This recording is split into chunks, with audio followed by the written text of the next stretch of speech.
नमस्ते। आयुर्वेद के रसायन अध्याय के गहन अध्ययन के बाद मैंने दो ऐसे रसायन फॉर्मूले उठाए हैं जो कि हमारे मेंटल हेल्थ के लिए और फिजिकल हेल्थ के लिए सबसे उत्तम हैं। और दोनों के दोनों फॉर्मूले के बारे में मैंने बहुत पहले बताया है, लेकिन चूंकि हम इसको साथ में ले रहे हैं तो इसको लेने का थोड़ा सा तरीका बदल जाएगा।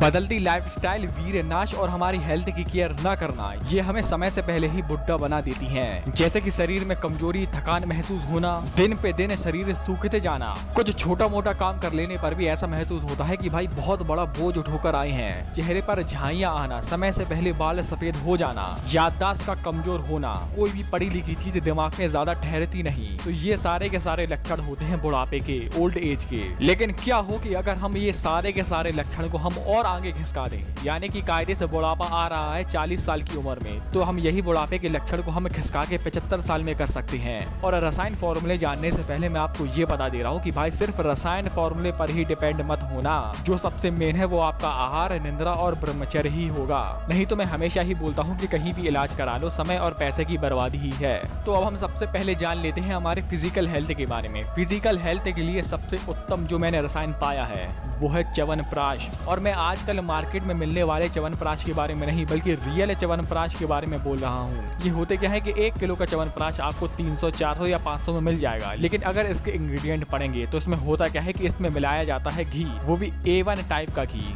जर्सी गाय का घी। और आयुर्वेद के ग्रंथों में बताया गया है कि हमें शहद मिलाना चाहिए, लेकिन मार्केट में मिलने वाले च्यवनप्राश में मिलाया जाता है शक्कर, चीनी। वैसे मैंने डिटेल में पिछली वीडियो में बताया है कि हमें क्यों मार्केट में मिलने वाले च्यवनप्राश का सेवन नहीं करना चाहिए। अधिक जानकारी के लिए आपको डिस्क्रिप्शन में एक वीडियो का लिंक मिल जाएगा। अब अगर हम सही च्यवनप्राश के बारे में बात करें तो सही च्यवनप्राश आपको 1200 से कम के रेट में मिलना नामुमकिन है। मतलब अगर आप सही च्यवनप्राश की खोज कर रहे हैं तो आपको कम से कम 1200 रुपए ठोकने ही पड़ेंगे। अब आगे बढ़ते हैं और जानते हैं हमारे ब्रेन के लिए सबसे उत्तम रसायन कौन सा है। ब्रेन के लिए मैंने सबसे उत्तम रसायन पाया है वो है ब्रह्म रसायन।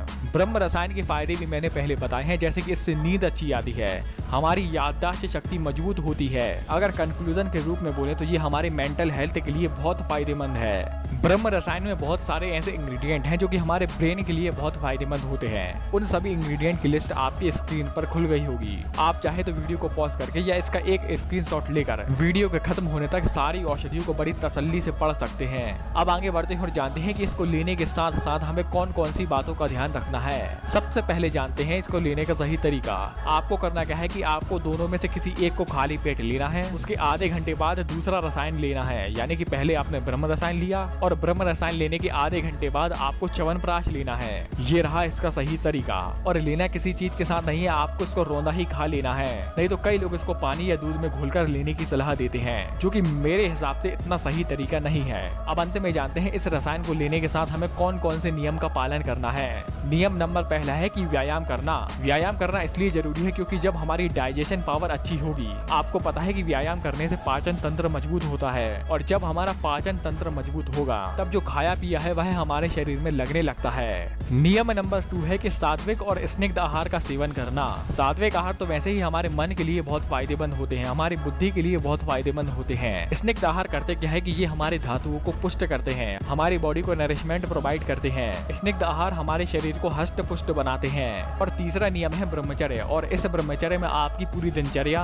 आपका पूरा आहार, आपका सोचना समझना, खाना पीना सब आ जाएगा। यानी कि नियमित रूप से ब्रह्म मुहूर्त में उठना और जल्दी सो जाना, अपने वीर की रक्षा करना और मन से हमेशा शांत रहना। नहीं तो कई लोग समझते क्या है कि ब्रह्मचर्य पालन यानी कि सिर्फ वीर रक्षा करना, जिसमें वो सुबह 8, 9, 10 बजे उठ रहे हैं और रात में 11, 12 बजे सो रहे हैं, या बाहर का पिज्जा बर्गर खा रहा है, या कोई भी तामसिक आहार का सेवन कर रहे हैं और बाद में बोल रहे हैं कि भाई हम तो वीर रक्षा कर रहे हैं, हम तो ब्रह्मचर्य पालन कर रहे हैं, जो कि बहुत बड़ी गलतफहमी है। इसलिए अगर आप ब्रह्मचर्य पालन कर रहे हैं तो उसमें आपकी पूरी दिनचर्या, आपकी लाइफस्टाइल, आपके मन में जो आप क्या सोच रहे हैं, और इसके साथ साथ आपका आहार भी आ जाएगा।